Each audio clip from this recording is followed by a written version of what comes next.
It's your constant companion. It's in your pocket, in your bag, in your hands, or against your head. You use it at home, in class, at the gym, before you go to sleep at night, and first thing when you wake up in the morning. I'm talking, of course, about your cell phone. According to my class survey, everyone in this room has a cell phone, and all of us use it dozens of times every day. But what if your constant companion is dangerous? What if it's hazardous to your health? Evidence is piling up that long-term use of cell phones can lead to tissue damage, tumors, and even brain cancer. Given that there are well over 4 billion people worldwide using cell phones, we're looking at a problem of potentially staggering magnitude. According to Devra Davis, epidemiologist and author of the 2010 book Disconnect: The Truth About Cell Phone Radiation, we may be watching an epidemic in slow motion.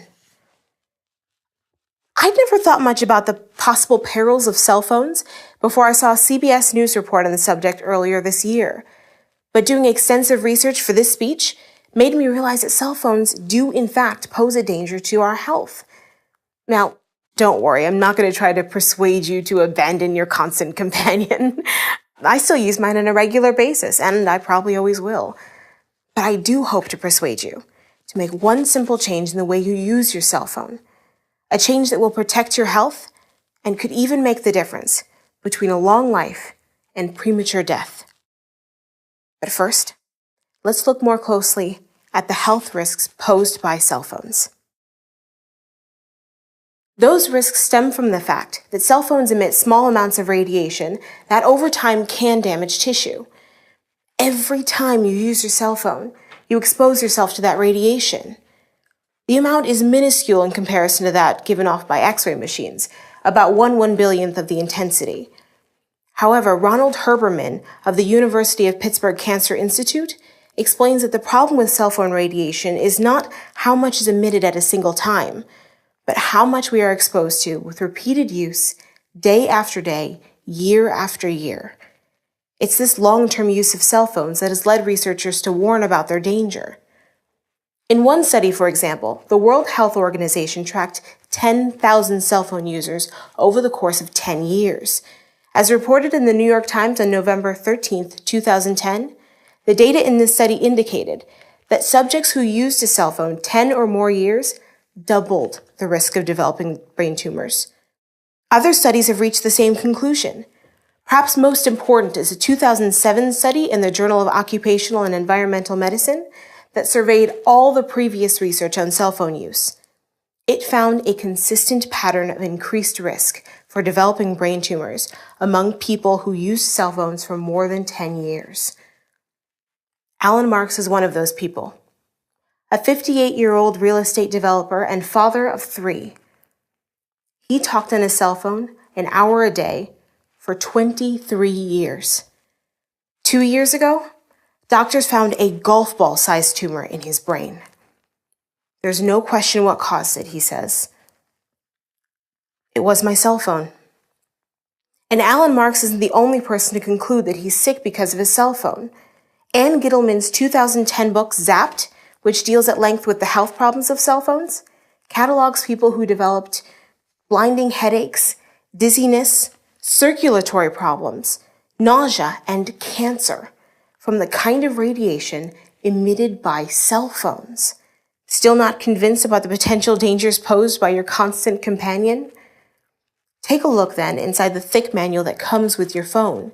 You'll see that all cell phone manufacturers warn against keeping the phone right next to your body. Apple, for example, recommends keeping the iPhone 5/8 of an inch away from your body. Makers of the BlackBerry recommend that you keep their phone a full inch away. Cell phone manufacturers don't publicize this information widely, but they clearly recognize that their products are potentially hazardous. So, what's the solution? As I said earlier, it's not to stop using cell phones altogether. I still use mine on a regular basis, and I can't imagine being without it, and I'm sure you can't imagine being without yours. You can, however, take seriously the risks of cell phones and find a way to minimize those risks.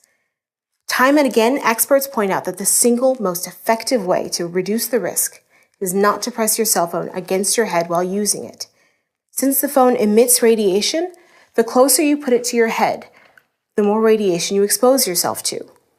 At the very least, you should hold the phone 1/2 an inch to 1 full inch away from your ear, but ideally you should get in the habit of not putting it up to your head at all.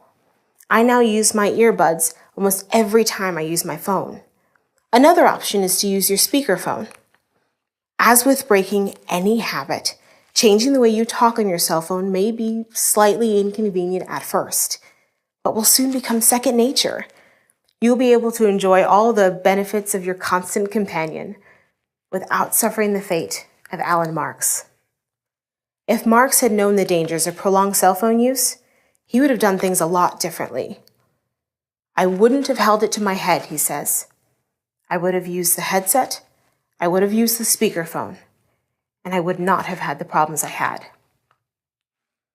So, please get in the habit of keeping your cell phone away from your ear when talking, and encourage your friends and family to do the same. Start today with your next phone call and continue every day in the future. We can avoid the slow motion epidemic that doctors and scientists are warning us about, as long as we remember to keep this away from this.